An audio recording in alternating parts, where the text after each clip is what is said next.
Il y a de ça quelques années, Ok, stop, j'étais pas aussi jeune. il y a 2 ou 3 ans, j'avais fait une vidéo en disant que j'étais inspirée par la fille de vie de Stephen Hawking. Je n'ai pas été lauréate, alors je me suis dit, cette fois fais mieux, plus inspirant, plus émotionnel. Et j'ai eu des tas d'idées tellement il y a de personnes intelligentes et courageuses. Coupé. Oublie pas le plan. Élément déclencheur. Mais ce n'est pas ça être inspiré, ça, c'est de l'admiration. L'inspiration, c'est cette flamme qu'on allume au fond de toi.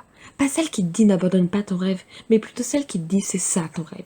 Et je sais que tu ne l'abandonneras pas. D'aussi loin que je me souvienne, j'ai toujours aimé la fiction. J'ai appris à lire très vite car je voulais avoir accès à tout cet imaginaire. Puis j'ai commencé à voir des films et des séries, et je ne saurais pas dire lequel a fait naître mon amour pour le cinéma, mais c'était bien ça, de l'amour. Récemment, on m'a demandé: tu vois, c'était comme si c'était évident que cette personne était mon âme sœur. T'as déjà ressenti ça, toi? Et la réponse est oui. J'ai déjà ressenti ça, mais pas avec une personne, avec un milieu tout entier. Ok, donc t'es complètement hors sujet, ma pauvre fille. Il fallait choisir une personne. Ok, tu veux des noms?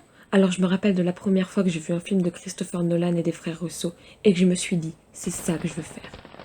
Je suis inspirée par ces moments où tu restes devant un film de Greta Gerwig ou de Steven Spielberg pour regarder le making-of et les interviews et que tu ressens la passion de ces gens. J'écris ces mots maintenant parce que ces personnes ont fait des films qui sont rentrés dans ma vie et je tiens cette caméra maintenant en me demandant quelle est la personne qui, eux, les a inspirés. Et c'est dans la boîte. T'es émue là? Bien sûr que non.